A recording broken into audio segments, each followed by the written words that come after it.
Inflation आपने last time देख लिया था। इन्फ्लेशन क्या होता है ये आप जानते हैं, उसके इंडेक्स क्या है, कैसे मेजर करते हैं ये आप जानते हैं। ठीक है, इन्फ्लेशन को कंट्रोल करने के लिए आरबीआई क्या करता है अब उसको देखना है। ठीक है, इसको हम कहते हैं मॉनेटरी पॉलिसी, मौद्रिक नीति। ठीक है, मॉनेटरी पॉलिसी में हम देखेंगे कि आरबीआई किस तरह से मार्केट में मनी सप्लाई याद आ रहा है, पढ़ाया था मैंने आपको। मनी सप्लाई, मनी का सर्कुलेशन, लिक्विडिटी, इसको मैनेज करता है। ठीक है, लोन्स को कैसे सस्ता महंगा करता है, ये सारे काम यहाँ अब आप देखेंगे। आप लोगों ने लास्ट क्लासेस में जब मनी सप्लाई पढ़ा था तो कुछ रिजर्व रेशियो देखा था, याद आ रहा है? क्या देखा था?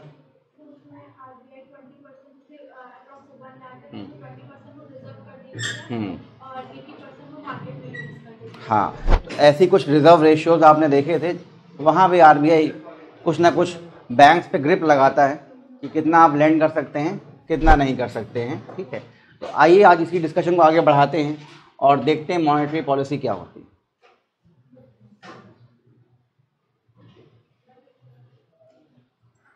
तो देश का जो हमारा सेंट्रल बैंक है आरबीआई, ठीक है, वो देश का मॉनेटरी अथॉरिटी है।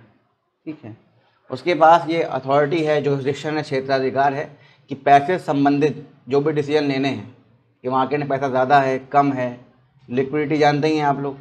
ठीक है, सप्लाई जब मनी की ज़्यादा हो जाए, मार्केट में पैसा ज़्यादा आ जाए, बैंक के पास ज़्यादा हो पैसा, बैंक आराम से कम रेट पे लेंड करना शुरू कर दे लोगों को पैसा, लोगों के हाथ में पीपी बढ़ना शुरू हो जाए, परचेजिंग पावर, ठीक है, डिमांड बढ़ना शुरू हो जाए, तो उससे क्या बढ़ना शुरू हो जाता है? इन्फ्लेशन। याद आया? तो जनरली डिमांड पुल इन्फ्लेशन जो होती है, जो आप जान गए हैं, मांग जन्य मुद्रास्फीति, डिमांड पुल इन्फ्लेशन, उसी को मैनेज करता है कौन? आरबीआई। कॉस्ट पुश इन्फ्लेशन जो शॉर्टेज से होती है उसका काम, उसको मैनेज करने का काम जनरली गवर्नमेंट के हाथ में रहता है। सरकार अपनी फिस्कल पॉलिसी से उसको मैनेज करती है। आरबीआई का फोकस जनरली जो मॉनेटरी पॉलिसी में रहता है वो डिमांड पुल इन्फ्लेशन पे ही रहता है। ठीक है, तो आरबीआई कंट्रोल करता है money creation and money supply. ठीक है, तो हर देश में जनरली एक सेंट्रल बैंक होता है, उसका यही काम होता है। हमारे यहाँ उस बैंक का नाम आरबीआई है, तो ये काम हमारे यहाँ कौन करता है? आरबीआई। मनी सप्लाई कितना मार्केट में है, कम ज़्यादा करना है, जो भी करना है वो फैसले आरबीआई लेता है। तो मेन ऑब्जेक्टिव यही है आरबीआई का कि क्या मेंटेन रखी जाए? Price stability. इसका मतलब समझते हैं क्या होता है?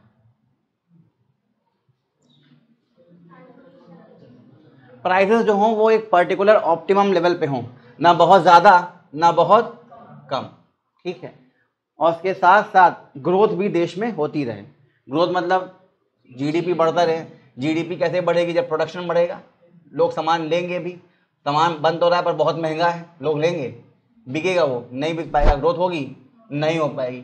ठीक है ना, और वैल्यू जब बहुत ज़्यादा हो जाएगी, लोग सामान लेना बंद कर देंगे, तो सामान बनाया जाएगा फिर नहीं बनाया जाएगा, प्रोडक्शन होगा उसका नहीं, प्रोडक्शन डाउन हो जाएगा ना, ग्रोथ डाउन हो जाएगी देश की। तो इस केस में ये काम कौन देखता है? आरबीआई। तो ये सुनिश्चित करने के लिए कि ग्रोथ देश की अच्छे से होती रहे, प्राइसेस एक पर्टिकुलर लेवल पे मैनेज रहें, ये सारे फैसले मॉनेटरी पॉलिसी के थ्रू आरबीआई लेता रहता है। कई सारे तरीके हैं आरबीआई के पास, एक एक करके सब देखेंगे अभी।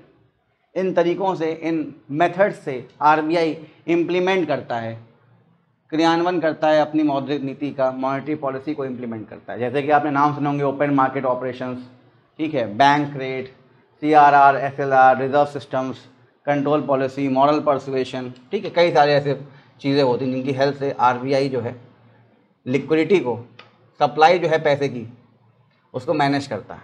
ठीक है,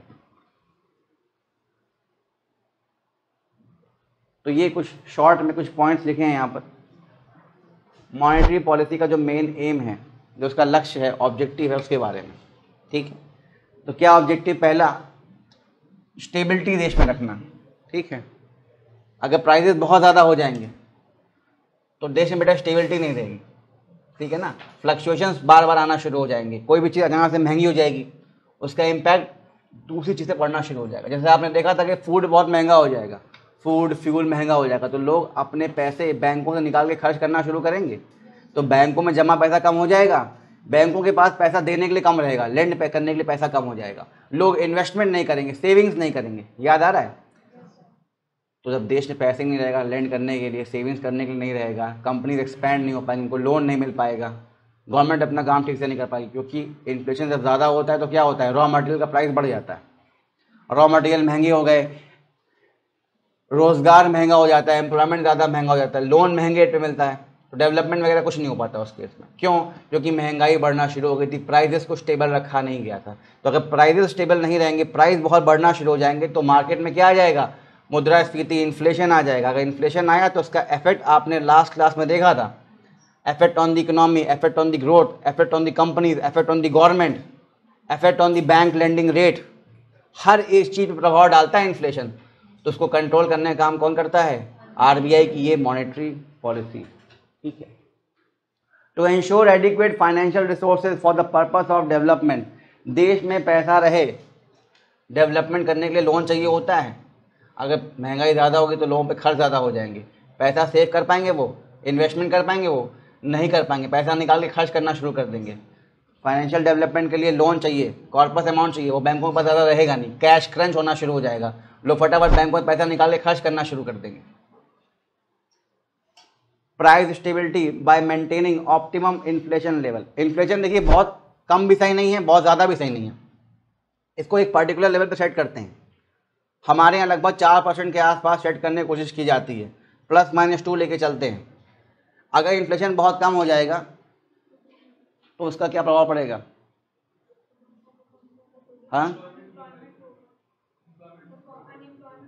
हाँ, मंदी जैसे सिस्टम आ जाएगा। ठीक है ना, लोग जॉब नहीं मिलेगी। देखिए जब इन्फ्लेशन आता है तो सबसे पहली चीज़ क्या बनती है? डिमांड बढ़ती है। इन्फ्लेशन क्यों आया इस केस में? डिमांड फॉर इन्फ्लेशन की अगर बात की जाए, क्योंकि डिमांड बढ़ी। डिमांड क्यों बढ़ी थी? परचेजिंग पावर बढ़ी थी, और जब डिमांड बढ़ती है तो उस सामान को और बनाया जाता है ना, उत्पादन बढ़ता है, प्रोडक्शन बढ़ता है, ग्रोथ बढ़ती है। तो अगर डिमांड को हम स्टेबल रखें कि हाँ डिमांड आती रहे, तभी तो लोग कंपनी जो है सामान का उत्पादन कर पाएंगे, और जब सामान बनाया जाएगा तभी तो जो लोग वहाँ काम कर रहे हैं उनको रोज़गार मिलता रहेगा, वरना उनका एम्प्लॉयमेंट छिन जाएगा ना उनसे। एक फैक्ट्री है जहाँ पे कई वर्कर्स काम करते हैं, पर फैक्ट्री के पास कोई डिमांड नहीं आ रही है, लोग ऑर्डर प्लेस ही नहीं कर रहे कुछ बनाने का, तो अब वो फैक्ट्री इतने सारे एम्प्लॉयज़ को हायर कर पाएगी, रख पाएगी उनको? एक एक करके फायर करना शुरू कर देगी ना। तो डिमांड अगर बनी रहेगी मार्केट में तो सामान बनता रहेगा, सामान बनता रहेगा तो हमको, आपको, सबको, जहाँ जो लोग नौकरी करें उनको काम मिलता रहेगा। और अगर किसी को नौकरी नहीं मिलेगी तो हाथ में पीपी आएगा उनके? नहीं आएगा। पीपी नहीं आएगा तो उनकी जो डिमांड हो रही थी वो भी डिमांड नहीं हो पाएगी फुलफिल। तो डिमांड होना मार्केट में बहुत ज़रूरी है। ठीक है, वो तब होगा जब मार्केट में क्या हो, थोड़ा बहुत इन्फ्लेशन हो, तभी तो लोग सामान बनाएंगे, क्योंकि इन्फ्लेशन डिमांड से आता है। जब डिमांड होगी तभी लोग सामान और बनाएंगे। Adequate flow of credit to productive sectors of the economy for supporting economic growth and achieving financial stability. देखिए देश में जहाँ भी प्रोडक्शन हो रहा है, जो भी कंपनीज हैं, फैक्ट्रीज हैं, उन तक पैसा जाना चाहिए। अगर उन तक पैसा नहीं जाएगा तो क्या वो अपना उत्पादन कर पाएंगे? और पैसा कब जाएगा उन तक? जब लोग सामान खरीद पाएंगे, जब लोन थोड़े सस्ते हों। समझ में आ रहा है? लोगों के हाथ में पीपी हो, परचेजिंग पावर हो। ठीक है, अगर आपके हाथ में पैसा ही नहीं है और आपको कार लेना है, लेकिन अगर लोन लेना आसान है, लोन आपको सस्ते ब्याज पे मिल सकता है, कम इंटरेस्ट मिल सकता है, तो आप कार ले लेंगे। जब आप कार ले लेंगे तो पैसा कहाँ जाएगा? जनरली इंडस्ट्री के पास जाएगा घूम फिर के। तो कार की जब इंडस्ट्री पर पैसा जाता रहेगा तो वो एक मैन्युफैक्चरिंग सेक्टर है, उसके बाद जब पैसा आएगा तो तभी तो वो और कार बनाएगी। धीरे धीरे अगर लोग डिमांड करना ही बंद कर दें, क्योंकि पैसा नहीं पहुंच पाया लोगों तक, और जब लोगों तक पैसा नहीं पहुंचेगा तो वही पैसा घूम के इन सेक्टर्स में भी पहुंच नहीं पाएगा। कहाँ? Manufacturing sector. जब उन तक पैसा नहीं पहुंचेगा तो कैसे वो नेक्स्ट कार बनाएंगे, कैसे वो नेक्स्ट एम्प्लॉयज़ को पैसा देंगे, कैसे वो अपना रेंट चुकाएंगे, अपने जो लोन लिए थे प्रोडक्शन के लिए, बाकी काम के लिए कैसे चुकाएंगे? नहीं चुका पाएंगे। तो इसीलिए आरबीआई सुनिश्चित करता है कि बाकी लोग तक पैसा पहुंचता रहे, क्योंकि जब सब तक पैसा पहुंचेगा तभी सब लोग अपनी डिमांड जारी रख पाएंगे। क्योंकि बेटा अगर एक सेक्टर बंद होता है तो बहुत नुकसान होता है, क्योंकि ये कॉर्पोरेट था, एक कॉर्पोरेट टैक्स दे रहा था, ये सोर्स ऑफ इनकम था किसके लिए? गवर्नमेंट का। प्लस जो लोग यहाँ काम कर रहे थे उनको सैलरी मिल रही थी, उनका पीएफ भी कट रहा था, उनका इनकम टैक्स भी कट रहा होगा, प्लस उनके हाथ में परचेजिंग पावर जा रही थी। जिसको वो कहीं और जगह खर्च करते, जिससे मार्केट में डिमांड बनाते, वो पैसा मार्केट में सर्कुलेट होता। लेकिन अगर ये कंपनी बंद हो जाएगी तो वो सारा पैसा जो जा रहा था लोगों तक वो जाना बंद हो जाएगा। समझ में आया? लोगों के अचानक से क्या कम हो जाएगी? Purchasing power. अब जब पीपी कम हो जाएगा तो याद करो वो डेयरी वाला एग्जांपल समझाया था मैंने, लोग कुछ खरीदेंगे नहीं क्योंकि उनके पास पैसा नहीं है पनीर खरीदने का, उनके पास पैसा नहीं चिकन खरीदने का, उनके पास पैसा नहीं है अप्लायंसेस खरीदने का। तो धीरे धीरे सब सेक्टर बंद हो जाएंगे, क्योंकि अब जब पैसा होगा तब तो मैं दूसरे सेक्टर को पैसा दूंगा। बेटा जब मेरे हाथ में पैसा 10,000 रुपये है तब तो मैं 2,000 खर्च कर पाऊंगा कहीं और, जब है ही नहीं तो मैं कहाँ खर्च करूंगा? तो जब मैं खर्च नहीं करूंगा तो किसी और को मिलेगा नहीं, जब उसको नहीं मिलेगा तो वो किसी और को नहीं देगा। ये सब चेन रिएक्शन है बेटा, और जब उसको नहीं मिलेगा तो वो किसी और को भी नहीं दे पाएगा। तो सब सेक्टर धीरे धीरे डाउन होना शुरू हो जाएंगे, मंदी, रिसेशन ये होना शुरू हो जाएगा। तो इसीलिए आरबीआई जो है इन्फ्लेशन को एक पर्टिकुलर लेवल बना के रखता है, ना बहुत कम ना बहुत ज़्यादा। बहुत कम क्यों नहीं? क्योंकि डिमांड तक ही बनी रहे, प्रोडक्शन होता रहे। बहुत ज़्यादा क्यों नहीं? कि ऐसा ना हो इतना ज़्यादा प्राइस हो जाए कि लोग अनएम्प्लॉयड होना शुरू हो जाएं, पैसा हमारे पास जो है उस वैल्यू से उस चीज़ को हम परचेज ही ना कर पाएँ, ऐसा भी ना होने पाए। ठीक है, इसीलिए आरबीआई अपनी पॉलिसीज से इन्फ्लेशन को अप डाउन करता रहता है, एक पर्टिकुलर ऑप्टिमम लेवल पे मेंटेन करने की कोशिश करता है। और उसके लिए 2016 में अलग से एक कमेटी बनाई गई, इसको कहा जाता है एमपीसी, मॉनेटरी पॉलिसी कमेटी। इसमें गवर्नमेंट और गवर्नमेंट के द्वारा नॉमिनेट कुछ लोग और आरबीआई के लोग एक साथ बैठते हैं और वो लोग ये पॉलिसी बनाते हैं कि इन्फ्लेशन को कम करने के लिए या मेंटेन रखने के लिए क्या करना चाहिए। ठीक है, तो ये एक स्टैट्यूटरी बॉडी है, एक वैधानिक निकाय है। ठीक है, ये कोई कॉन्स्टिट्यूशनल बॉडी नहीं है, संविधान में इसके बारे में नहीं लिखा गया है, एक स्टैट्यूटरी बॉडी है, आरबीआई एक्ट के अंदर में आती है। तो इसके लिए एक मॉनेटरी फ्रेमवर्क एग्रीमेंट साइन किया गया था आरबीआई के बीच और भारत सरकार के बीच। करेंसी रेगुलेट करना दो ही लोग के हाथ में आता है, एक गवर्नमेंट क्योंकि सेंट्रल लिस्ट उसके हाथ में है। आप लोग को 7 शेड्यूल याद आ रहा होगा जो लोग जानते होंगे पॉलिटी की, उसमें 3 लिस्ट होती हैं, यूनियन लिस्ट, स्टेट लिस्ट और कॉन्करेंट लिस्ट। तो करेंसी वगैरह यूनियन लिस्ट में आ जाता है, तो गवर्नमेंट इन्वॉल्व हो गई। और प्लस जो हमारे देश का सेंट्रल बैंक है वो कौन है? जो नोट खुद छापता है, आरबीआई। उन दोनों ने मिलकर बेटा इस पॉलिसी को 2016 में साइन किया और कहा कि ठीक है हम लोग मिलकर डिसाइड करेंगे क्या, मॉनेटरी पॉलिसी। ठीक है, तो इस कमेटी को क्या दिया गया है? इसका जो मेन टास्क है वो टास्क है रेपो रेट को फिक्स रखना और समय समय पे इसको रिवाइज करना, कम ज़्यादा करना। रेपो रेट जानते होंगे आप लोग, आज फिर से एक बार डिस्कस करेंगे। तो एमपीसी को ये टास्क दिया गया है, एक रिस्पॉन्सिबिलिटी दी गई है कि इसको रेपो रेट, इसको पॉलिसी रेट भी कहा जाता है, दोनों एक ही हैं, रेपो रेट बोलो या पॉलिसी रेट बोलो। आरबीआई कई बार अगर आप आरबीआई की ऑफिशियल वेबसाइट पे जाएंगे तो वो रेपो रेट को पॉलिसी रेट भी बोलता है। ठीक है, तो इन्फ्लेशन को कंटेन करने के लिए, मैनेज करने के लिए ये रिस्पॉन्सिबिलिटी दी गई है किसको? एमपीसी को, मॉनेटरी पॉलिसी कमेटी को, कि आपको कमेटी को मिलना है और इसको डिसाइड करना है मार्केट में इन्फ्लेशन को देखते हुए। इन्फ्लेशन चेक करना मतलब सीपीआई कंबाइंड, याद आ रहा है? मैंने आपको सीपीआई डब्ल्यूपीआई समझाया था और मैंने कहा था वो सीपीआई रूरल, अर्बन और कंबाइंड होते हैं, आरबीआई कंबाइंड डेटा का इस्तेमाल करता है। ठीक है ना, तो वही सीपीआई कंबाइंड को चेक करेगा कौन? आरबीआई, और इसके अकॉर्डिंग रेपो रेट को अप डाउन करेगा। तो यही मेन टास्क इसका है। ठीक है, तो ये जो मीटिंग्स होती रहती हैं इस कमेटी की, these are held at least 4 times a year. ठीक है ना, कम से कम 4 बार तो होता है, उसके बाद जितनी रिक्वायरमेंट है वो कर सकती हैं। उसके साथ साथ इसको, कमेटी को डिसीजंस जो होते हैं इसको पब्लिश करना होता है, एक मॉनेटरी पॉलिसी रिपोर्ट बना के जो भी डिसीजन लिया गया है, जो भी चीज़ बढ़ाई गई घटाई गई, इसको रिपोर्ट ये पब्लिश करती है। इस कमेटी में कितने लोग होते हैं? हाँ, इसमें जो है 6 मेंबर्स होते हैं, 3 आरबीआई से होते हैं और 3 की नियुक्ति गवर्नमेंट करती है, क्योंकि गवर्नमेंट और आरबीआई दोनों एक साथ मिलकर एक कमेटी चलाती है। ठीक है, तो MPC has 6 members, 3 from RBI, इसमें आरबीआई का गवर्नर भी शामिल होता है, including the governor of RBI, governor वो जिनके नोट के साइन होते हैं नोट के ऊपर। ठीक है, और 3 लोग को अपॉइंट कौन करता है? भारत सरकार करती है, सेंट्रल गवर्नमेंट करती है, गवर्नमेंट ऑफ इंडिया करती है।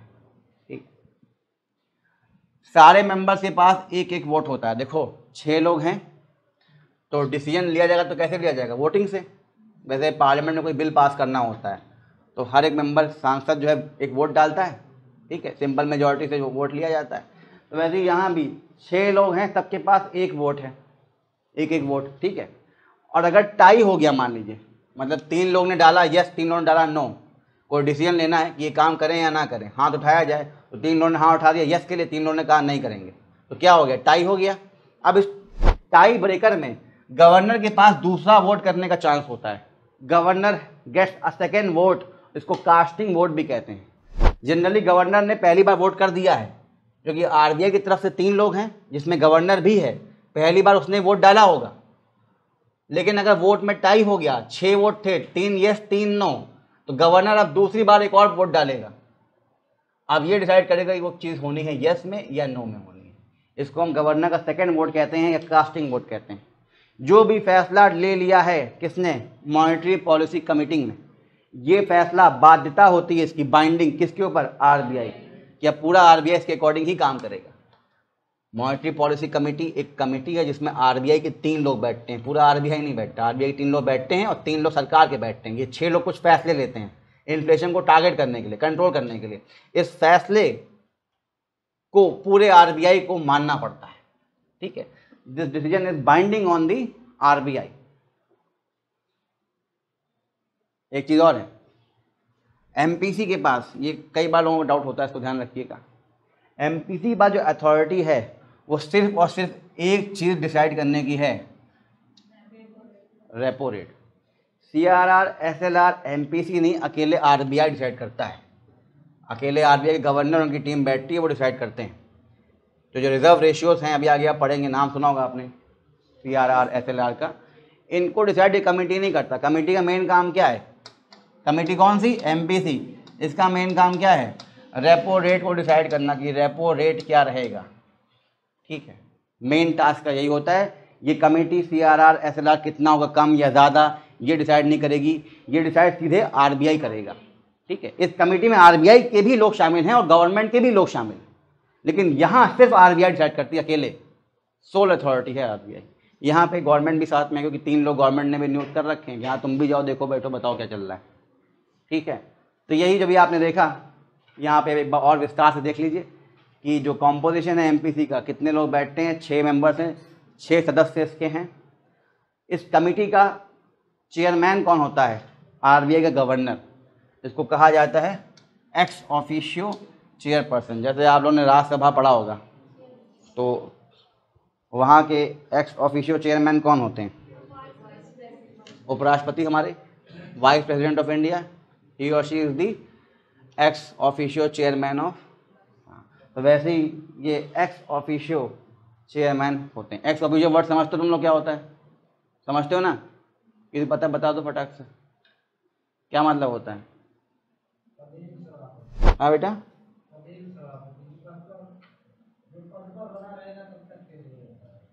और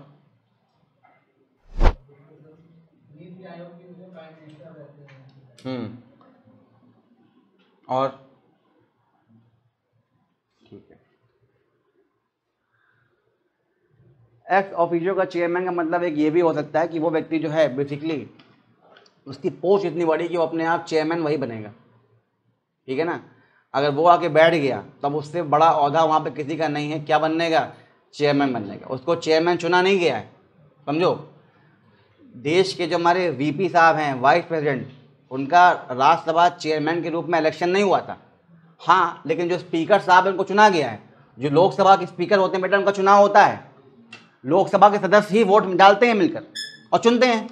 लेकिन क्या राज्यसभा को अधिकार है अपना चेयरमैन चुनने का? राज्यसभा अपना डिप्टी चेयरमैन चुन लेती है, राज्यसभा अपना चेयरमैन नहीं चुनती। चेयरमैन को बाहर से मिलता है, वो चेयरमैन बाहर से अंदर आता है, और क्योंकि उसका पद इतना बड़ा है उन सब से कि वो आके वहाँ सबसे बड़ी सीट पर बैठ जाता है। और जब तक वो रहेगा वहाँ पे, चेयरमैन कौन रहेगा? वही रहेगा। जैसे आपने कहा था, जब तक वो ऑफिस में है, जब तक वो हैं वही रहेंगे। जैसे वो हट के चले गए तो अब कोई और बैठ सकता है, कोई और मतलब डेप्यूटी चेयरमैन, ठीक है ना। जैसे कल को तुम लोग कभी आईएएस वगैरह बन जाओगे और कहीं जांच करने गए, किसी थाने में जांच करने गए, किसी गवर्नमेंट ऑफिस में जांच करने गए, तो वहाँ कहाँ बैठोगे? बाहर बेंच बैठोगे जांच करने के लिए, हैं? जो वहाँ पर सबसे टॉप का अधिकारी, जो सबसे बड़ी चेयर वहाँ पर है, उस पर बैठ के जांच करोगे। जो उस पर बैठता था वो आपके सम्मान में सीट छोड़ देगा, सर आइए आप बैठे, और आप वहीं बैठ के सारी फाइल चेक करेंगे। एक्स ऑफिशियो आप बन जाते हैं वहाँ पे, क्योंकि आपके पद इतना बड़ा है, आपकी पोस्ट इतनी बड़ी कि आप वहाँ आके टेबल के उस साइड नहीं बैठेंगे, बड़ी वाली सीट पे ग्रहण करेंगे। तो वही काम इनके पास भी है कि जब ये यहाँ पर आएंगे, बैठे हैं 5 लोग पहले से, इनका पद इतना बड़ा है, ये सेंट्रल बैंक के गवर्नर हैं, आरबीआई गवर्नर हैं, तो बाय डिफ़ॉल्ट अपने आप क्या बन जाते हैं, ये चेयरमैन। इनका चुनाव नहीं हुआ है, 5 लोगों ने मिलकर चुना नहीं, हाँ सुनो तुम बन जाओ चेयरमैन। इनका पद इतना बड़ा कि अपने आप बाय डिफ़ॉल्ट चेयरमैन ये बन जाते हैं, इसलिए कहते हैं एक्स ऑफिशियो चेयरपर्सन। तो आरबीआई से कौन होगा, एक आरबीआई गवर्नर होगा, और आरबीआई का डेप्यूटी गवर्नर वो जिसके पास मॉनेटरी पॉलिसी का चार्ज हो, ठीक है ना। आरबीआई का गवर्नर और आरबीआई का डेप्यूटी गवर्नर जिसके पास मॉनेटरी पॉलिसी का चार्ज है वो, और उसके साथ साथ एक ऑफिसर जिसको सेंट्रल बोर्ड में, आरबीआई का एक सेंट्रल बोर्ड होता है, ठीक है, उन्होंने किसी एक ऑफिसर को, आरबीआई के एक ऑफिसर को क्या कर रखा है, नॉमिनेट कर रखा है। तो ये 3 लोग यहाँ से हो गए। उसके साथ साथ जो ये 3 लोग हैं इनको सेंट्रल गवर्नमेंट अपॉइंट करेगा, ठीक है। अब ये लोग कौन होने चाहिए, तो इसके लिए एक बात लिखी गई है कि जो कैटेगरी होगी अपॉइंटमेंट की, ऐसे व्यक्ति को अपॉइंट करिए जिसके पास एबिलिटी हो, इंटीग्रिटी हो, स्टैंडिंग हो, नॉलेज हो, एक्सपीरियंस हो, किस फील्ड में, हाँ, अर्थशास्त्र की फील्ड में, इकोनॉमिक्स की फील्ड में, बैंकिंग की फील्ड में, फाइनेंस की फील्ड में, या मॉनेटरी पॉलिसी को समझता हो, एक इकोनॉमिस्ट वगैरह हो, या ऐसा काम कर चुका हो, कोई प्रोफेसर वगैरह हो किसी यूनिवर्सिटी का, या पढ़ाया हो, पेपर पब्लिश किए हो, या इस फील्ड का रहा हो, या उसके पास इतना क्षमता है, एबिलिटी है कि वो ये काम कर पाएगा। ऐसे 3 व्यक्तियों को नॉमिनेट कर सकती है कौन, केंद्र सरकार, सेंट्रल गवर्नमेंट। समझ पा रहे हो उस चीज़ को। बेटा ये 6 लोग किसका पार्ट बन जाते हैं, एमपीसी का, कमेटी का। इसका काम क्या है, रेपो रेट को डिसाइड करना, ठीक है। रेपो रेट वो रेट है जिस रेट से बैंकों को लोन मिलता है, काइंड ऑफ लोन मिलता है, किससे, आरबीआई से, ठीक है। आप देखिए इन्फ्लेशन को टारगेट कैसे करते हैं, मतलब कैसे काबू में रखते हैं महंगाई को, मुद्रास्फीति को। तो इसके लिए एक टारगेट चुना जाता है। जैसे मैंने कहा ना कि इन्फ्लेशन रखा जाएगा, एकदम जीरो नहीं रखेंगे, एक पर्टिकुलर वैल्यू पर रखेंगे ताकि डिमांड बनी रहे, रोज़गार मिलता रहे, प्रोडक्शन होता रहे। जब तक बेटा किसी चीज़ की तुम डिमांड नहीं करो तो मैं बनाऊंगा उस चीज़ को। मान लो कि पनीर की डिमांड है ही नहीं, कोई पनीर खाता ही नहीं, तो क्या डेयरी वाला पनीर बनाएगा। अब आप एक ऐसे देश में रहते हैं यहाँ पनीर खाना वर्जित हो, मना हो पनीर, मान लीजिए, तो अब क्या वो डेयरी वाला पनीर बनाएगा, उसको पता है कोई लेने तो आएगा नहीं, किसके लिए बनाएगा। समझ में आ रहा है। इसका मतलब बनाने के लिए क्या होना चाहिए, पहले डिमांड, और जब डिमांड होगी तो पनीर ज़्यादा बनेगा। एक इंसान के तो है नहीं बनाने का, क्या करेगा वो, 4-5 लोग और हायर करेगा, मतलब डिमांड बढ़ेगी तो एम्प्लॉयमेंट और मिलेगा। इसलिए डिमांड को एक पर्टिकुलर रेंज में सेट कर देते हैं, इन्फ्लेशन को बनाए रखते हैं उस पर, ताकि डिमांड बनी रहे, उत्पादन होता रहे। ज़्यादा बढ़ जाएगा तो दिक्कत होगी, ज़्यादा होता तो कम करने की कोशिश करते हैं, लेकिन एक ऑप्टिमम लेवल चूज़ किया जाता है। तो हमारे यहाँ भी एक ऑप्टिमम लेवल डिसाइड करता है, कौन करता है, गवर्नमेंट। अपने मन से नहीं डिसाइड करती, पहले कंसल्ट करती, किससे, आरबीआई के गवर्नर साहब से। अभी कौन है, हाँ ये नाम में अब थोड़ा सा प्रॉब्लम था, रिजॉल्व हो गया इशू, शक्तिकांत दास। हाँ तो दास साहब जो है हमारे कौन हैं, गवर्नर हैं। उनसे कंसल्ट करने के बाद सरकार जो भी है क्या डिसाइड करेगी, क्या टारगेट होना चाहिए, कितने पे हमें फिक्स करना चाहिए लाकर, और उसके बाद +-2 का रेंज लेके चलते हैं, ठीक है ना। कि ठीक है 4 है, 4 से +2 मतलब 6, -2 मतलब 2, तो 2 से लेके 6 तक की रेंज रहेगी, और फिक्स कहाँ करने की कोशिश करेंगे, 4 पे।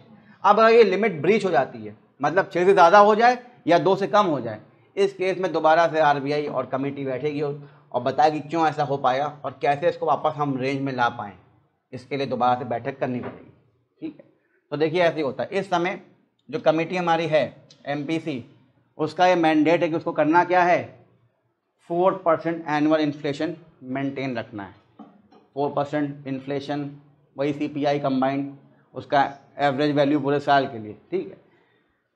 और उसमें वैल्यू बना दी है कि फ्लोर वैल्यू कम से कम, और मैक्स वैल्यू मतलब सीलिंग वैल्यू 6% टॉप और 2% मिनिमम। होना कितना चाहिए 4%, तो 4% होना चाहिए।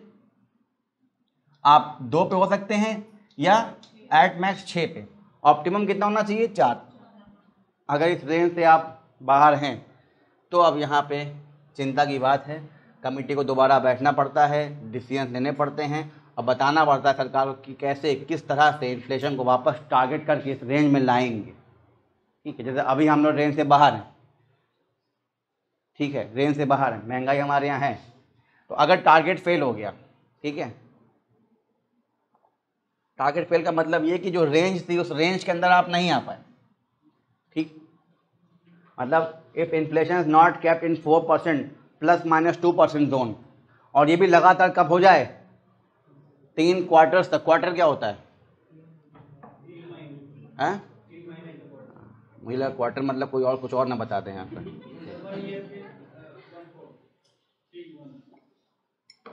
समझ में आ गया? 3, 3, 6, 3, 9, 3, 12 क्वार्टर मतलब 1/4 होता है, ठीक है ना। तो 1/4 ऑफ ईयर कितना हो जाएगा, एक महीने में 12, एक साल में 12 महीने होते हैं, तो 1/4 ऑफ 12 मंथ्स, 3 महीने। तो लगातार 3 क्वार्टर मतलब 3 महीने, 6 महीने, 9 महीने, लगातार अगर 3 क्वार्टर से मतलब लगातार हर 3-3 महीने पे हमारी ये रेंज मिस हुई है, मतलब हम इस रेंज से बाहर हैं, तो उस केस में देन द कमेटी, कौन सी कमेटी, यही MPC, जिसमें 3 लोग RBI के और 3 लोग गवर्नर्स के गवर्नमेंट के हैं, तो ये कमेटी की रिपोर्ट भेजेगी। किसको भेजेगी? सरकार को।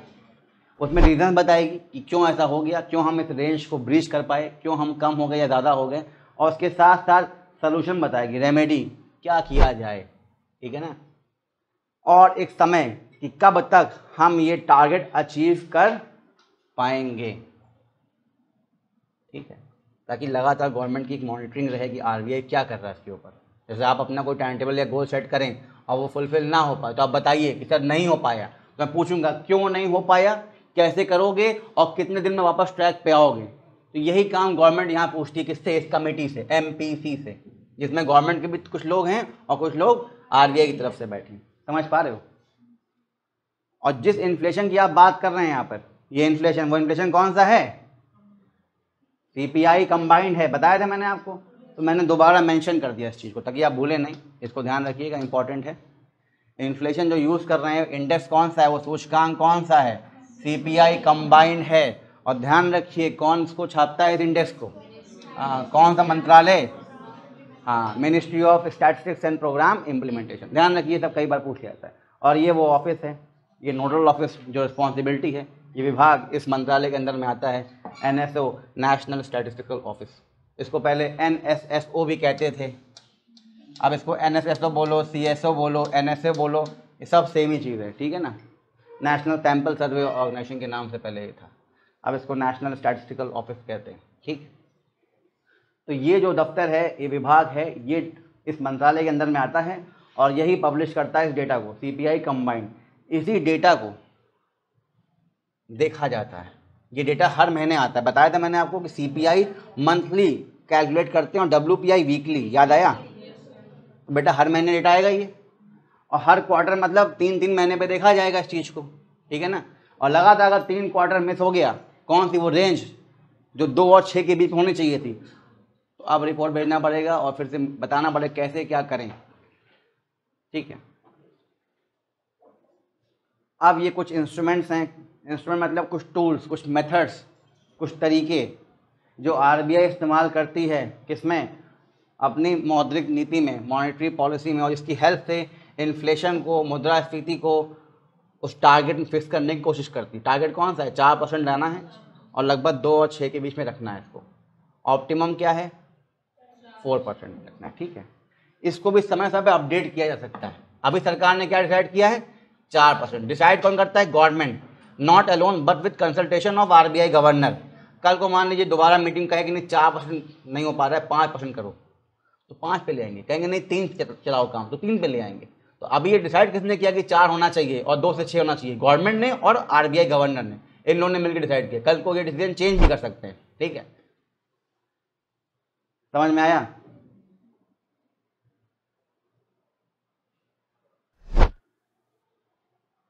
तो देखिए जो टूल्स हैं जिनका इस्तेमाल किया जाता है, जो तरीके हैं वो तरीके दो प्रकार से हैं, एक है क्वालिटेटिव टूल्स, एक है क्वांटिटेटिव टूल्स। ठीक है, क्वालिटेटिव में समझते हो, यहाँ पे बात की जाएगी कि जो लोन दिया जा रहा है, जो ईएमआई ली जा रही है या जो भी क्रेडिट लिया जा रहा है उसके राशनिंग में चेंज करना, कितना ले सकते हैं कितना नहीं। क्वांटिटी का मतलब ये है कि कितना पैसा रिजर्व करना पड़ेगा बैंक्स को अपने पास और किस क्वांटिटी में उनको लोन मिल पाएगा, नंबर 1, और उस पर इंटरेस्ट कितना चार्ज हो पाएगा।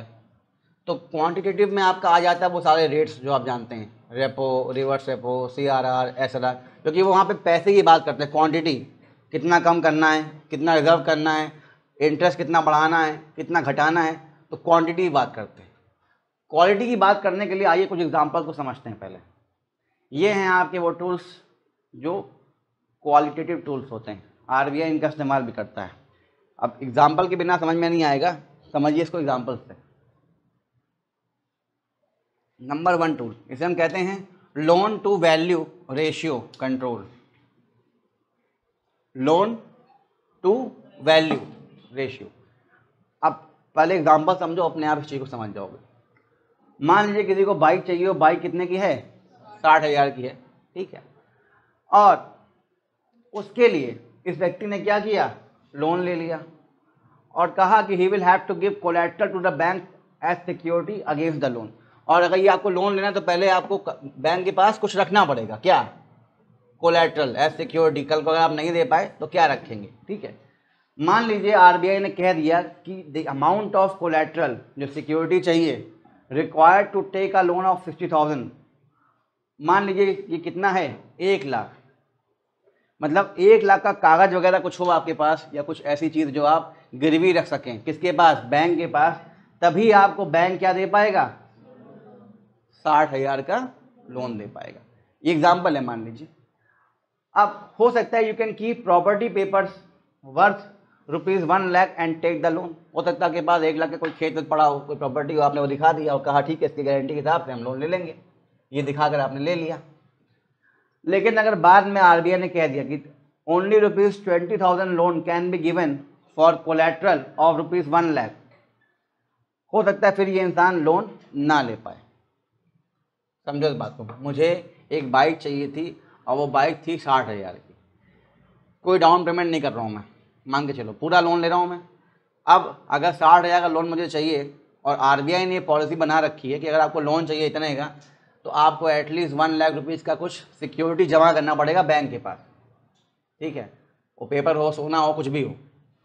तो मान लीजिए मेरे पास कुछ प्रॉपर्टी पेपर थे, वो उठा के मैंने, या कुछ दुकान के कागज़ थे जो मैंने लीज पे लिया था, कुछ भी जिसकी कुछ वैल्यू थी लगभग 1 लाख के आसपास, वो मैंने दे दिया किसको, बैंक को। और बैंक ने मुझे कितना दे दिया, 60,000 रुपये एज लोन, और मैंने गाड़ी ले ली और अब मैं इंटरेस्ट चुका रहा हूँ पर मंथ, EMI जा रही है मेरी। अब अगर ऐसे में आरबीआई ने पॉलिसी में चेंज किया, कहा नहीं 60,000 लोन नहीं मिलेगा 1 लाख के कागज़ पे, सिर्फ 20,000 मिलेगा।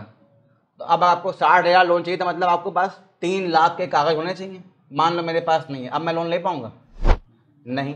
तो यहाँ पे आरबीआई ने क्या कर दिया, इस बारे में इस तरीके से आरबीआई ने कंट्रोल कर लिया किस चीज़ को, the amount of loan distributed to people by banks. तो सरकार बैंक किस तरह से लोन देती है जनता को, क्या क्या रखना चाहिए एज मॉर्टगेज सिक्योरिटी के नाम पे, ये आरबीआई डिसाइड कर लेती है। तो अगर आरबीआई ने कह दिया कि नहीं बैंक सुनो, अगर तुमको लोन देना है 20,000 का 60,000 का, तो तुम्हें 1 लाख के कागज लेने पड़ेंगे अपने पास, और बाद में प्रॉपर्टी ये पॉलिसी चेंज कर दिया आरबीआई ने, कहा नहीं अब सिर्फ 1 लाख के कागज पे तुम कितना लोन दे पाओगे, 20,000। तो इससे क्या होगा, लोग लोन लेना कम कर देंगे, क्योंकि मान लो मेरे पास कागज नहीं भाई 3 लाख के, अब मैं लोन ले पाऊंगा नहीं।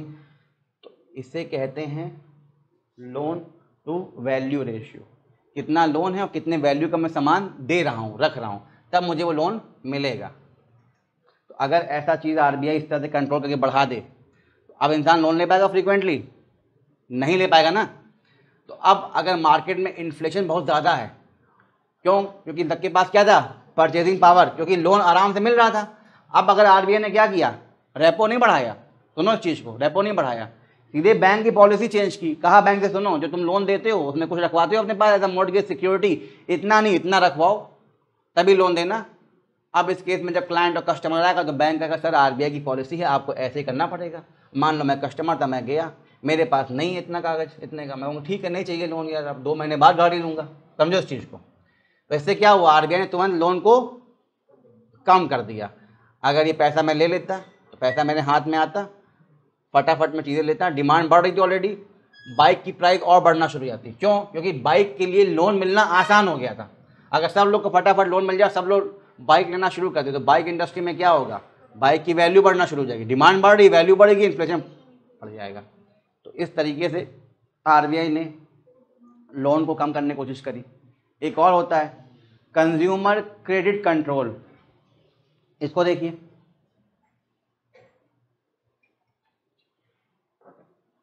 Consumer credit control. अब फिर एग्जांपल देखते हैं। मान लीजिए वही एग्जांपल है पुराना वाला, किसी को क्या चाहिए, एक बाइक चाहिए। बाइक कितने की है, 60,000 की। 60,000 में कोई बाइक नहीं आती, लेकिन मानो कि 60,000 की बाइक है, ठीक है। मान लो ये कंपनी कौन सी है, होंडा की है, ठीक है, आउटलेट है कोई होंडा का, ठीक है।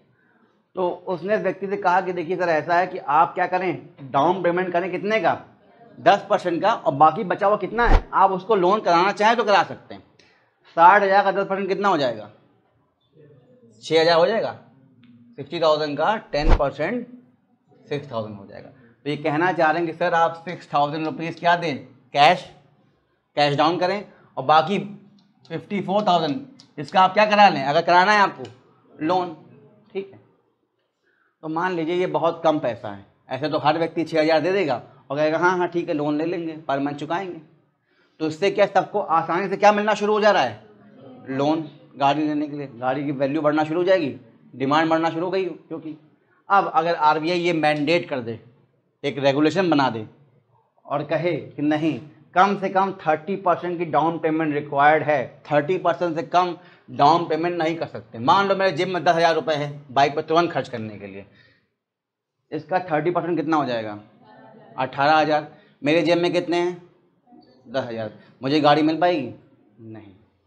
पहले मिल जाती, क्योंकि मेरे जेब में कितने 10,000 थे और कितना चाहिए था, 6,000। बाकी मैं आराम से कराता लोन, पर मंथ देता अपना। लेकिन इस समय ले पाऊंगा मैं, नहीं, क्योंकि आरबीआई ने क्या कर दिया यहाँ पर, कहा कि अगर आपको लोन लेना है इतने का तो कम से कम इतना नहीं, इतना % आपको इन हैंड पे करना पड़ेगा एज डाउन पेमेंट। तो इस केस में व्यक्ति बाइक नहीं ले पाएगा अगर इसके पास उतना पैसा नहीं है। तो लोन को आरबीआई ने क्या कर दिया, एक तरह से रोक दिया, कैंसिल करवा दिया, परचेजिंग पावर को रोक दिया, डिमांड को कम करना शुरू किया, इन्फ्लेशन जो बढ़ रहा था वो कम होना शुरू होगा। बेटा ये भी एक टूल है आरबीआई का। यहाँ पे आरबीआई ने सीआरआर, एसएलआर, रेपो को टच नहीं किया, इस तरह से भी कम कर सकते हैं, ठीक है। एक होती है राशनिंग, इसको देखिए। यहाँ पे आरबीआई बैंक्स पे लिमिट लगाती है, उससे कहती है कि सुनो इतना पैसा इस सेक्टर को देना, इतना पैसा इस सेक्टर को देना, इतना इसको देना। जैसे मान लीजिए हमारे एग्रीकल्चर सेक्टर है, किसान है, तो आरबीआई ने कहा प्रायोरिटी लेंडिंग कि इसी सेक्टर को इतना पैसा दो, इसको इतना मत देना, इसको इतना देना। तो अब बैंक्स चाह कर भी किसी और को दे नहीं पाएंगे पैसा उतना, कहाँ देंगे, दूसरे सेक्टर में दे देंगे। जैसे कि मान लीजिए आरबीआई ने कहा बैंकों से कि अब आपके लिए मैंडेटरी है कि आप किसी पर्टिकुलर सेक्टर को ही लेंड करें ज़्यादा, ठीक है, बाकियों से ज़्यादा आपको किसी और सेक्टर को लेंड करना पड़ेगा। अपना जितना पैसा आपके पास है उसमें से मैक्सिमम पैसा, मान लीजिए मेरे पास 1 लाख रुपए है, मैं एक बैंक हूँ, अब मुझे आरबीआई ने कहा कि 1 लाख में से 30% मतलब 30,000 रुपये आपको देना पड़ेगा एग्रीकल्चर में, मतलब किसानों को जो आए। अब बचा हुआ 70,000 आप बाकी कस्टमर्स को दें, चाहे कार लोन दे दें, एजुकेशन लोन दे दें, कॉर्पोरेट लोन दे दें। अब मेरा मैक्सिमम पैसा क्या होगा बेटा, रिजर्व हो गया। किस चीज़ के लिए, एक पर्टिकुलर सेक्टर को ही देने के लिए। अब भले वो मेरे पास आ रहा है, नहीं आ रहा लेने के लिए, लेकिन मुझे वो पैसा उसमें रखना पड़ेगा, जब भी आएगा मुझे देना पड़ेगा। तो आरबीआई ने कह दिया कि अपना एग्रीकल्चर क्रेडिट बढ़ाइए। मतलब पहले मान लीजिए अगर ऐसा था कि 18% तक पैसा बैंक को फिक्स करना था कि इतना पैसा किसको दिया जाएगा, एग्रीकल्चर लोगों को, मतलब जो किसान आएंगे लोन देने के लिए। अब अगर आरबीआई कह नहीं 18% नहीं, आपको अपना मैक्सिमम पैसा जितना है उसमें से 30% पैसा किसको लैंड करना है, किसको देना है, हाँ एग्रीकल्चर सेक्टर में। तो इसे कहते हैं प्रायोरिटी सेक्टर लेंडिंग। बढ़ा दिया प्रायोरिटी मतलब आप किसको वैल्यू दे रहे हैं, प्राथमिकता किसको दे रहे हैं। कहा पहले बैंक को पहले इसको दीजिए प्राथमिकता, एग्रीकल्चर को, किसान को लोन दीजिए आराम से। 18% नहीं, इनको 30% पैसा अपना जितना भी है उसका 30% पैसा किसानों को दे दीजिए, ठीक है।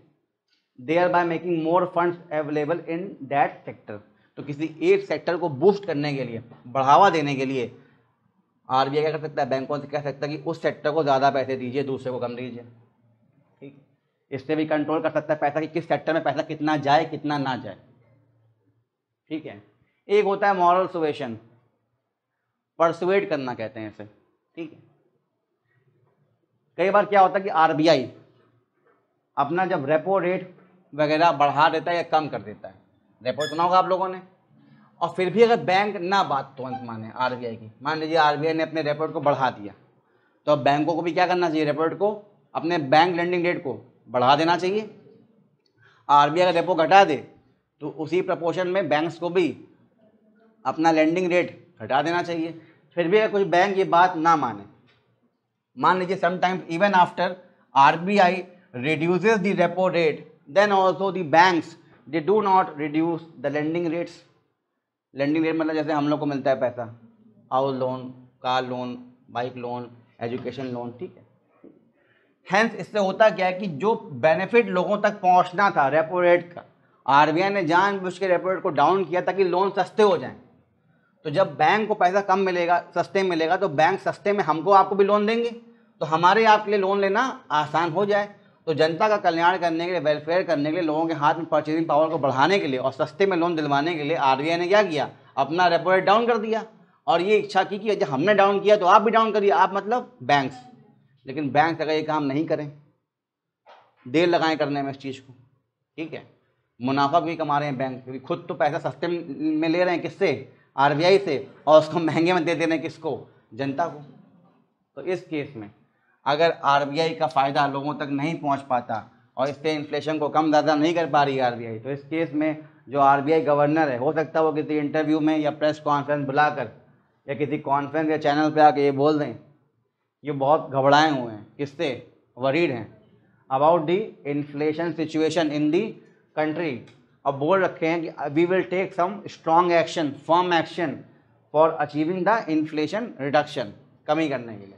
इस वे में आरबीआई ने क्या किया, धमका दिया बैंक्स को कि देखो हमने कम किया था लेकिन फिर भी इसका फ़ायदा नहीं हो रहा है, ये जनता को बताया, प्रेस कॉन्फ्रेंस में मीडिया में बता दिया, और फिर बोल दिया कि अगर ऐसा नहीं होगा तो हम लोग क्या ले लेंगे, स्ट्रिक्ट एक्शन ले लेंगे। स्ट्रिक्ट एक्शन में क्या होगा, जब ये आरबीआई के पास ये बैंक जाएंगे अब लोन लेने के लिए, तो आरबीआई कहेगा सुनो इतने में नहीं, तुमको हम इतने में देंगे, पेनल्टी लगा रहे हैं तुम्हारे ऊपर, क्योंकि तुमने हमारे अकॉर्डिंग काम नहीं किया था, तो फाइन पड़ेगा, अब आपको महंगे में हम आपको क्या देंगे, लोन देंगे। ठीक है, एक होता है डायरेक्ट एक्शन, कि धमकाने के बाद भी कुछ बैंक अगर ना माने, जनरली बैंक मान जाते हैं, पानी में लेके मगर से कौन बैल लेगा, तो फिर आरबीआई क्या लेती है, डायरेक्ट एक्शन। मतलब इवन आफ्टर सच इंटिमिडेशन, डराने के बाद भी अगर बैंक नहीं मानते हैं आरबीआई की बात, then also RBI can take action like penalty, अब लगा देंगे, तो कैसे नहीं आओगे तुम लोग, तो फिर पेनल्टी लगाते हैं यहाँ पर। ठीक है, वरना पहले डरा देते इस तरह से कि हमने जो किया है, कि जो कहा है आप भी इसको करिए, ताकि जो बेनिफिट है इस चीज़ का जनता तक पहुंचे, या जो पॉलिसी हम कट करना चाह रहे हैं या बढ़ाना चाह रहे हैं, रेपो या जो भी रेट्स हैं, इनका जो भी इफेक्ट है वो मार्केट में आना शुरू हो जाए। ठीक है, तो ये सारे टूल्स कौन से थे आपके, इसे हम कहते हैं क्वालिटेटिव टूल्स। अब नेक्स्ट हैं आपके क्वांटिटेटिव टूल्स, जो आप कई बार नाम सुनते रहते हैं, रेपो वगैरह सब इसी में आता है। तो पहला इसमें आपका आता है रेपो रेट। रेपो रेट क्या होता है, पहले तो इसका ये नाम जानते रहिए, इसको कहते हैं रीपरचेज ऑप्शन या रीपरचेज एग्रीमेंट, रेपो। ठीक, तो रेपो में क्या होता है कि जो आरबीआई है, सेंट्रल बैंक है हमारा, ये क्या करता है, कम समय के लिए लेंड करता है, पैसा देता है, किसको, बैंक्स को, जनरली ओवरनाइट, मतलब एक दिन के लिए चाहिए, या कुछ दिनों के लिए, शॉर्ट पीरियड, जैसे कि 7 दिन, 14 दिन, 28 दिन। ठीक है, शॉर्ट टर्म के लिए जब पैसा लेना होता है तो उसको किससे दिया जाता है, रेपो रेट से। लंबे समय के लिए जब बहुत चाहिए होता है तो उसके लिए दो ऑप्शन होते हैं, एक एलटीआरओ होता है, लॉन्ग टर्म रेपो रेट, और एक होता है बैंक रेट। ठीक है, तो इस केस में होता क्या, जब कम समय के लिए, 1 दिन, 2 दिन, 5 दिन, 10 दिन, 1 हफ्ता, 2 हफ्ता, 3 हफ्ता, ऐसे जब चाहिए होता है बैंक्स को लोन, किससे, आरबीआई से, तो आरबीआई इनको लोन दे देता है, लेकिन वो लोन नहीं रहता, वो बेसिकली क्या होता है, उसमें कुछ परचेज करता है, कौन, आरबीआई किससे? हाँ, बैंक से। तो देखिए लिखा है RBI takes into custody some bonds, government security bond, इसको सिक्योरिटी कहा जाता है या कोलैटरल। ठीक, ये बॉन्ड्स गवर्नमेंट जारी करती है समय समय पे, जब भी गवर्नमेंट को क्या चाहिए होता है, लोन चाहिए होता है, तो गवर्नमेंट एक इंस्ट्रूमेंट, एक कागज़ जारी करती है, उसी को बॉन्ड कहते हैं। और ये बॉन्ड्स जनरली किसके पास होते हैं? बैंकों के पास होते हैं, क्योंकि लोन कौन दे रहा होता है? बैंक्स देते हैं। तो कई बैंक्स ने कई सारी गवर्नमेंट को, स्पेशली सेंट्रल गवर्नमेंट को या स्टेट गवर्नमेंट को लोन दे रखा है। तो अब ऐसे कई सारे बॉन्ड्स, कागज़ किसके पास हैं? बैंक के पास हैं।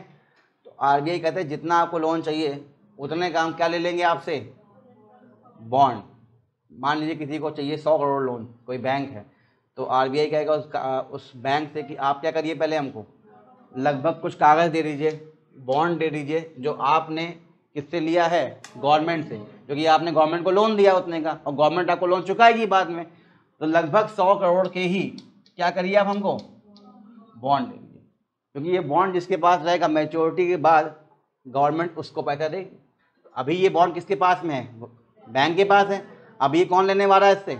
आरबीआई। तो बेसिकली आरबीआई लिटरली यहाँ परचेज कर ले, खरीद लेगा इसी वैल्यू पे, ये जितने के हैं उतने ही वैल्यू के 100 करोड़ के बॉन्ड हैं, 100 करोड़ देगा किसको? बैंक को, और उनसे कागज रख लेगा अपने पास, खरीद लिया आरबीआई ने। अब ये जो शॉर्ट टर्म की बात हुई, कितने दिन के लिए लोन ले रहे हैं, 1 दिन 2 दिन 10 दिन 7 दिन 14 दिन, इसमें बैंक्स के साथ एक एग्रीमेंट साइन करता है आरबीआई, कहता है कि आपको दोबारा आके क्या करना पड़ेगा? दोबारा परचेज करना पड़ेगा हमसे, क्या? इसी कागज़ को। ठीक है, इन्हीं बॉन्ड्स को हमसे you have to buy back from RBI after giving an interest. ये नहीं कि हमने आपसे 100 करोड़ में ख़रीदा है, आप भी हमसे आए 100 करोड़ में ख़रीद लें, इससे हमारा मुनाफा क्या होगा? तो जो बीच का एक्स्ट्रा हम आपसे लेंगे, वही जो परसेंटेज है इंटरेस्ट, उसी क्या कहते हैं? उसी को कहते हैं रेपो रेट। तो दोबारा से बैंक आएंगे इतने दिनों बाद, जितने दिनों के लिए उन्होंने लोन लिया है, उसके बाद वो आएंगे, 100 करोड़ तो देंगे प्लस एक्स्ट्रा कुछ इंटरेस्ट देंगे। ये इंटरेस्ट कौन डिसाइड करता है? आरबीआई डिसाइड करता है। इसी को क्या कहते हैं हम लोग? Repo rate. मतलब आसान शब्दों में ये हो गया कि जितने भी हमारे कमर्शियल बैंक्स हैं, वो आरबीआई को क्या करते हैं?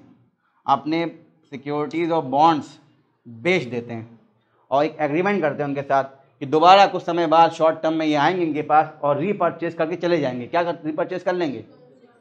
एक होता है परचेज, एक होता है रीपर्चेज।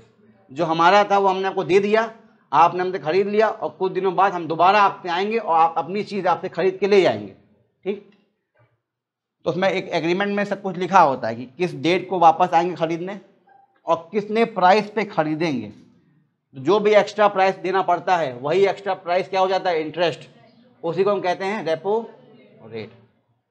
तो मान लीजिए अगर ऐसा कुछ हुआ हो कि 100 करोड़ का कागज़ आरबीआई ने लिया हो और बोल दिया हो कि आना मेरे पास 14 दिन बाद और मुझे 103 करोड़ रुपए देना और इस पैसे से दोबारा खरीद लेना क्या?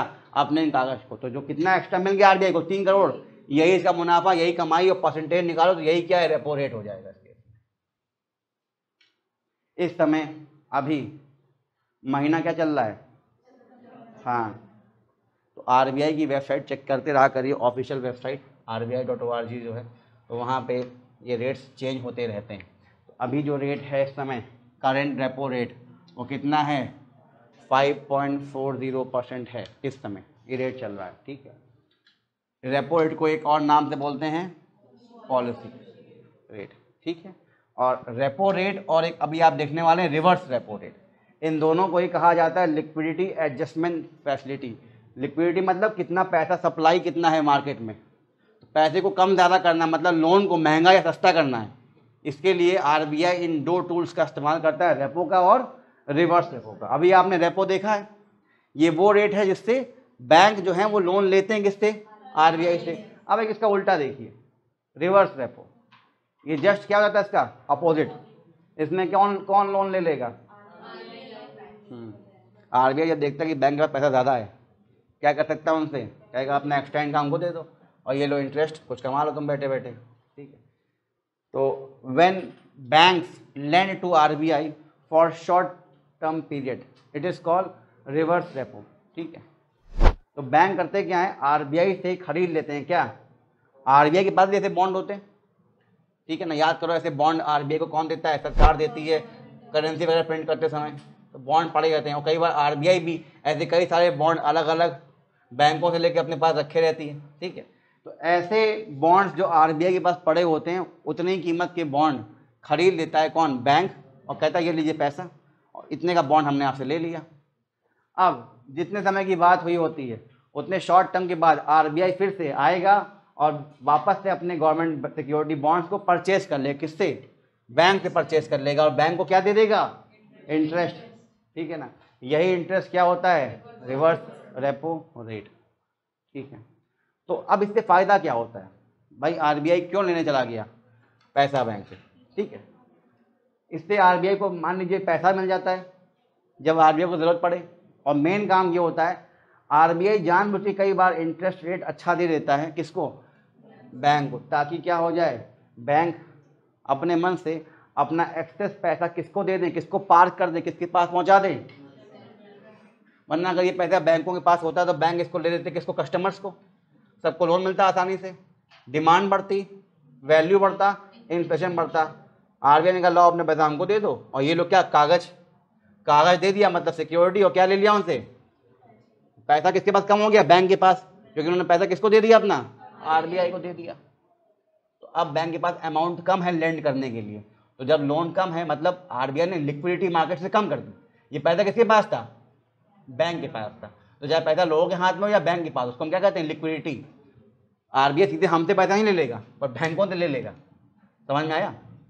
तो ले लिया ताकि बैंक को क्या मिल जाए, अपॉर्चुनिटी की बैंक भी इंटरेस्ट कमा सकता है अपने एक्स्ट्रा पैसे को जो फालतू पड़ा है। ऐसे कई बार ऐसा होता है बेटा, बैंक के पास अगर कोई डिमांड नहीं आ रही तो बैंक के पास भी तो लोग नहीं जाएंगे। मान लीजिए मार्केट में क्या चल रहा है, रिसेशन, मंदी का समय है, डिमांड नहीं है या बहुत ज़्यादा महंगाई है, तो लोग लोन लेने जाएंगे। उस केस में भी बैंक के पास जो पैसा है, बैंक के पास एक तरीका होता है पैसे से पैसा कमाने के लिए, किसको दे दे अपना पैसा कुछ समय के लिए, आरबीआई। और जब बैंक के पास पैसा ज़्यादा हो आरबीआई उनसे पैसा ले लेती, कहती ठीक है तुम किसी को लोन दोगे, तुम इंटरेस्ट अच्छा दे सकते हो, ले सकते हो, लेकिन ज़रूरी वो तुम्हें लोन मिले, हो सकता है बैड लोन में कन्वर्ट हो जाए, समझो, रिस्क भी तो रहता है। बैंक इतने लोग को लोन देती, सबका लोन रिकवर कर पाती है, नहीं हो पाता, एनपीए बैड लोन हो जाते हैं। लेकिन आरबीआई कहाँ भागने वाली है, कहीं नहीं। भले वो इंटरेस्ट कम चुकाएगी पर देगी ना, एक फिक्स्ड इनकम मिलेगा किसको, बैंक्स को। तो इसलिए भी बैंक अपनी कुछ इनकम को सबको नहीं देते, आरबीआई को दे देते हैं, रखो अपने पास और हमको इतना पैसा जो बचेगा फिक्स्ड वो देते रहना, ठीक है। अभी इस समय जो रिवर्स रेपो रेट चल रहा है वो कितना है, हाँ 3.35%। वो कितना है रेपो, हाँ हमेशा जो रिवर्स रेपो है वो रेपो से कम होता है। Reverse repo is always less than repo, ताकि ऐसा ना हो कि बैंक ज़्यादा कमा ले और आरबीआई कम कमाए, ठीक है ना। रिवर्स रेपो ज़्यादा मतलब बैंक्स कमा रहे हैं ज़्यादा, रेपो ज़्यादा मतलब इनकम किसकी ज़्यादा है, आरबीआई की। तो आरबीआई हमेशा ऐसे मेंटेन करती है कि रेपो ज़्यादा हो मतलब आरबीआई की अर्निंग हो, और रिवर्स रेपो कम हो। इसका एक और फ़ायदा एक और भी है कि इसको देखिए, how reverse repo control the flow of money into the system. अगर रिवर्स रेपो को बढ़ा दिया जाए, अगर आरबीआई बढ़ा दे रिवर्स रेपो, तो इससे क्या होगा, बैंक को एक इंसेंटिव मिलेगा कि बैंक अपना जो पैसा है, मतलब एक्स्ट्रा पैसा जो है, जो लोन को लेने नहीं आ रहा, उस पैसे को किसको दे दे, आरबीआई को, सेंट्रल बैंक को, कम समय के लिए, thereby reducing liquidity in the banking system. तो बैंक के पास पैसा इससे क्या हो जाएगा, कम हो जाएगा, ठीक है। तो बैंक पैसा कुछ कमा भी लेगा क्योंकि इसको इंटरेस्ट मिलेगा, और तुरंत बैंक के पास पैसा इस समय नहीं है क्योंकि किसने ले लिया मैक्सिमम पैसा उससे, आरबीआई ले लिया। तो इन शॉर्ट क्या कह सकते हैं कि RBI absorbs extra money from banks, और कैसे एब्जॉर्ब करती है, against the collateral of eligible government securities on an overnight basis. तो कई बार क्या करता है, जो उनके पास बैंक के पास जो बॉन्ड होते हैं वो आरबीआई उनसे खरीद लेती है, ठीक है ना, दे देती है, ले लेती है उनसे। तो इससे क्या होता है, जो एक्स्ट्रा पैसा होता है किसके पास, बैंक के पास, वो लिक्विडिटी एडजस्टमेंट फैसिलिटी जो होती है, एलएएफ, इसको कहते हैं ना, लिक्विडिटी को एडजस्ट करना, मतलब जितना पैसा बैंक के पास वो कम ज़्यादा करना। अगर खुद सोचो रिवर्स रेपो बढ़ा दिया जाए तो इससे क्या होगा, बैंक्स को एक अच्छा मौका मिलेगा ज़्यादा पैसा कमाने का, क्योंकि बैंक को अब इंटरेस्ट ज़्यादा देगा। कौन देगा इंटरेस्ट, तो बैंक अपना पैसा वहाँ लगा देगी। लेकिन पैसा उस समय के लिए बैंक से हट जाएगा और कहाँ चला जाएगा, आरबीआई के पास। मतलब बैंक के पास लिक्विडिटी कम हो गई, मतलब मार्केट में मनी सप्लाई कम हो गई। मनी सप्लाई याद आ रहा है, M1 M2 M3 M4 most liquid money याद आ रहा है। तो जो मनी सप्लाई उसमें वो पैसा जो हमारे हाथ में प्लस जो पैसा हमारा बैंकों में जमा वो भी आता है ना, तो वही बैंकों में पैसा उठा के रख लिया अपने पास किसने, आरबीआई ने कहा ये लो इंटरेस्ट पैसा हमें दे दो, ठीक है। रिवर्स रेपो रेट को हमेशा कम रखते हैं किससे, रेपो रेट से। क्यों, इसलिए so as to discourage the banks from keeping surplus funds with RBI. ज़्यादा पैसा अगर बना के दे देंगे किसको, बैंक को, तो बैंक हमको आपको लोन नहीं दे, किसको दे देगा लोन उठा के बार बार, क्या रखो तुम ही रखो, तुम सही देते हो हमको, लेके भागोगे भी नहीं, हमारा पैसा है और हमें इंटरेस्ट मिलता रहेगा। तो ऐसा ना हो बार बार रिवर्स रेपो कर करके बैंक अपना पैसा बनाने के लिए लोगों को पैसा ना दे, किसको उठा के दे दें बार बार, आरबीआई के लिए। इसीलिए रिवर्स रेपो रेट को कम रखा जाता है ताकि आपको बहुत इंटरेस्ट नहीं मिलेगा, मिलेगा लेकिन कम मिलेगा। तभी देखो कितना इंटरेस्ट देते हैं इस समय, 3.35, जो कि बहुत कम है, और खुद कितना ले लेता है, 5.4, ठीक है। ये आपका रेपो और रिवर्स रेपो समझ में आया। एक होता है बैंक रेट, इसको देखिए,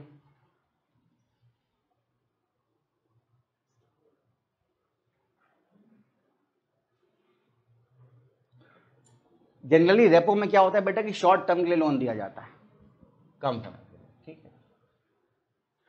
ये वो रेट है, अब ज़्यादा इसका इस्तेमाल नहीं होता, लेकिन इसका मेन इस्तेमाल क्या है, इसमें जो है आरबीआई लंबे समय के लिए लोन देती है किसको, बैंक।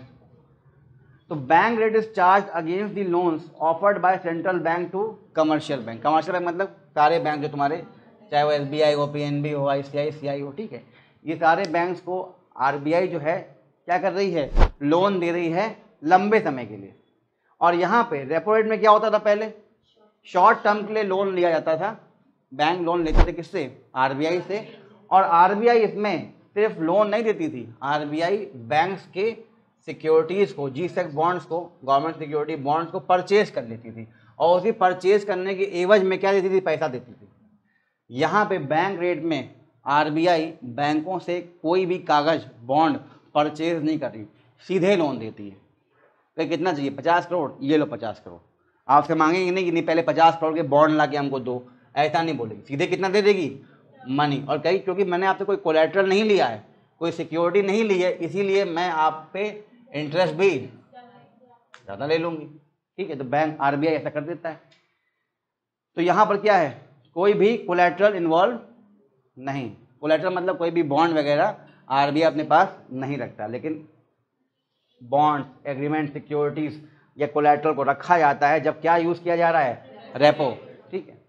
रेपो रेट हमेशा कम होता है बैंक रेट से, repo rate is always less than bank rate. Reason, collateral, हाँ, क्योंकि बैंक रेट थोड़ा रिस्की हो जाता है इस केस में, क्योंकि वहाँ पे कोई कोलैटरल रखा नहीं जा रहा, कोलैटरल मतलब बॉन्ड नहीं रखा जा रहा, तो इसीलिए रिस्क है, तो इंटरेस्ट बढ़ा देते हैं। तो यहाँ पे आरबीआई कहते हैं कि ज़्यादा इंटरेस्ट लेंगे आपसे, ठीक है। अब आजकल बैंक रेट का इस्तेमाल जनरली पेनल्टी लगाने का इस्तेमाल होता है, ठीक है। होता क्या है, अभी आप आगे देखेंगे कि कई सारे बैंक्स को अपना CRR SLR मेंटेन रखना पड़ता है, कुछ पैसे को रिजर्व में रखना पड़ता है, और ओवरनाइट बेसिस पे इसको चेक किया जाता है कि भाई अब कितना आपका CRR था, जब आपकी क्लोजिंग हुई तो क्या आपका CRR मेंटेन है कि नहीं, वो पैसा जो रिजर्व था मेंटेन है कि नहीं।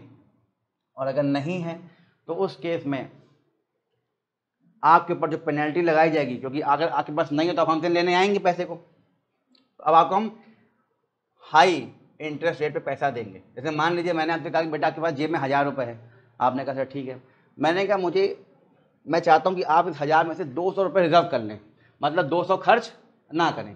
1000 हैं आपके पास लेकिन 200 आप खर्च करेंगे नहीं, और at the end of the day मैं चेक करूँगा कि 200 आपके अकाउंट में है कि नहीं। अगर 200 से कम हुए तो अगली बार मैं तो तुमको पैसा दूंगा, मांगोगी पैसा तो मैं तुमको फाइन लगा के दूंगा, कुछ पैसा तुम्हारा काट लूँगा। तो बैंक बेटा अपना कुछ पैसा रिजर्व करते हैं जिसको हम कहते हैं CRR, और ये बैंक पैसा कहाँ रिजर्व करते हैं, अपने खाते में। हर जैसे हमारा आपका बैंक में खाता है, अकाउंट है, वैसे ही इन सारे बैंक्स का अकाउंट होता है आरबीआई में। इन सारे बैंक का अपना खाता है कहाँ पे, आरबीआई में, और अपने उस खाते में ये बैंक कुछ पैसा रिजर्व कर देते हैं, डाल देते हैं, और कहते इसको हम टच नहीं करेंगे। लेकिन मान लीजिए दिन भर कई क्लाइंट्स आए, उन्होंने बहुत पैसा मांग लिया, और बैंक तो ग्रीडी होती है पैसा कमाने के लिए, उसने कहा ठीक है यार, जो पैसा रिजर्व रखा थोड़ा निकाल लेते हैं, या बता शाम तक कुछ और मेरे पास इनकम कहीं से आ जाए, जो पैसा मैंने लगाया म्यूचुअल फंड में, शेयर्स में, या कोई EMI आ जाए तो उसको जोड़ के वापस डाल देंगे। तो मान लीजिए मेरे पास इस समय हाथ में 100 करोड़ रुपए हैं, ठीक। मेरे पास एक कस्टमर है, उसने कहा सर 120 करोड़ लोन चाहिए मुझे आज ही, नहीं देंगे आप तो मैं जा रहा हूँ HDFC दे देगा मुझे, और मैं ICICI मुझे तो लोन चाहिए, देना है, पैसा कमाऊंगा मैं उससे। मैंने कहा ठीक है, 100 करोड़ तो मेरे पास पड़ा हुआ देने के लिए इनको, बाकी 20 करोड़ कहाँ से लाऊं? तो देखा 20 करोड़ कहाँ पड़ा है मेरा, मान लिया कि 50 करोड़ मेरा किस में पड़ा है, उस खाते में जो मैंने रिजर्व कर रखा है। तो मैंने कहा लो 20 करोड़ निकालते हैं उसमें से, और किसको दे दें? इन्हीं को।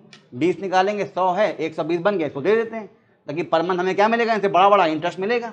और अब जो मैंने 20 करोड़ निकाल लिया, शाम तक कहीं ना कहीं से मैनेज करके, किसी और बैंक से मांग कर, कहीं और से लेके कुछ इनकम मैनेज करके वापस मेंटेन कर दें।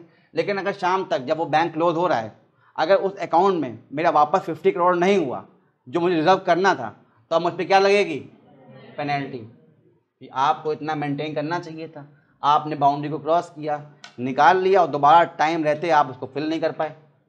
जैसे मैं तुमने कहा ना कि तुम्हारे पास 200 होने चाहिए शाम तक, और मैंने चेक किया तुम्हारा वॉलेट उसमें 200 है नहीं, 100 बचे हैं, तो अगली बार जब 1000 मांगने होगा तो मैं सिर्फ 900 दूंगा, कहूँगा 100 खत्म तुम्हारा, आप 200 रखो। ऐसी कुछ पेनल्टी कई बार लगाता है, इसको कहते हैं पीनल रेट, पेनल्टी रेट। क्यों? क्योंकि अगर आपके रिजर्व्स में क्या हो गया, शॉर्टफॉल हो गया, जो आपका रिजर्व होना चाहिए CRR, अगर वो कम हो गया, तो आपको अगली बार जब लोन देगा ये बैंक, तो RBI तो क्या करेगा, आप पे हाई इंटरेस्ट रेट लगा देगा। कितना लगा देगा? कहेगा जो बैंक रेट है वो प्लस 3% एक्स्ट्रा, ये क्या है? पेनल्टी है। समझ में आया? एज ऑफ नाउ बेटा जो बैंक रेट चल रहा है वो कितना है? 5.65। पेनल्टी लगेगी तो जोड़ दो उसमें 3 और, ठीक है। और मैंने कहा था बैंक रेट हमेशा बड़ा होता है किससे? रेपो से। और रेपो किससे बड़ा होता है? रिवर्स रेपो से। तो बैंक रेट ये है, रेपो कितना है? 5.40, रिवर्स रेपो कितना है? 3.35, ठीक है। तो शॉर्ट टर्म के लिए जब लोन देना होता है तो रेपो से देते हैं। कौन देता है लोन यहाँ पे? RBI। यहाँ पे बैंक देता है लोन RBI को। यहाँ भी RBI लोन देता है किसको? बैंक को। और कई बार RBI इसका इस्तेमाल करता है क्या लगाने के लिए? पेनल्टी की। अगर आप हमारे पास आए हैं क्योंकि आपका CRR या SLR शॉर्ट हो गया, क्योंकि आपने निकाल के पैसा खर्च किया है, तो अब जितना भी बैंक रेट चल रहा है उसमें 3% जोड़ के इतना आपसे हम इंटरेस्ट मांगेंगे। जब आप हमसे पैसा मांगने आएंगे पेनल्टी लगाई जाएगी आपके ऊपर, ठीक है। अब एक वर्ड समझो, पहले इस टर्म को समझते हैं क्या है। इसका नाम सुना होगा आपने, NDTL सुना है? कोई सुना तो बताओ। Net demand and time liability. क्या होता है ये?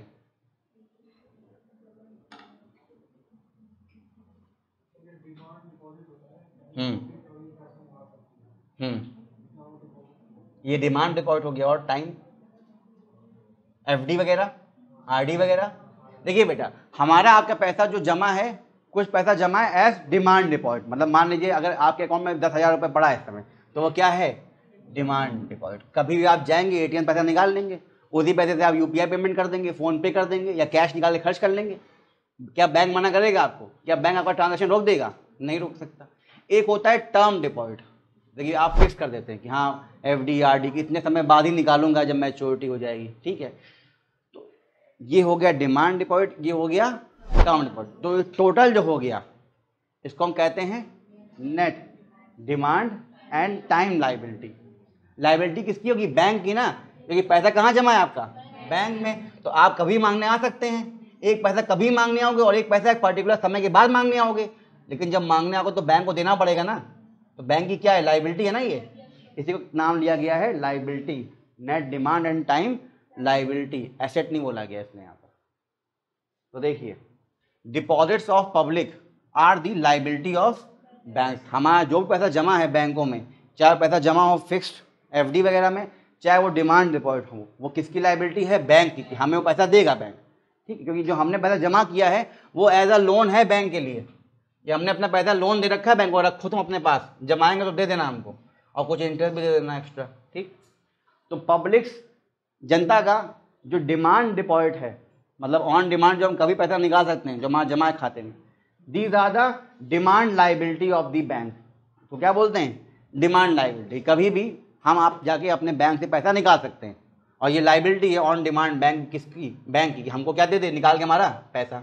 ऐसे ही बेटा कुछ हमारा क्या है वहाँ पर, टाइम डिपॉजिट, इस समय के साथ ही हम निकाल पाएंगे, जैसे एफडी और आरडी, ठीक है। तो ये क्या है, बैंक की टाइम लाइबिलिटी है, एक समय के बाद ग्राहक आएगा और कहेगा हाँ मेरी एफडी पूरी हो गई, लाओ निकालो पैसा, तो इंटरेस्ट के साथ तो देना पड़ेगा बैंकों को, टाइम लाइबिलिटी। तो यही जो डिमांड डिपॉजिट हैं इनको हम कहते हैं बैंक की डिमांड लाइबिलिटी, और जो टाइम डिपॉजिट इसको हम कहते हैं बैंक की टाइम लाइबिलिटी। और इनका total of demand and time deposits of the public is called net demand and time liabilities of the bank. ये वर्ड समझ में आया, net demand and time liabilities of the bank. अब जब आपको ये समझ में आ गया है तो अब कल की क्लास में मैं आपको समझाऊंगा ये LTRO, long term repo operation, और यहाँ पे हम बताएंगे NDTL का मतलब क्या होता है। अभी आपने NDTL का मतलब समझ लिया, इसका इस्तेमाल कैसे करते हैं वो आप LTRO में देखेंगे।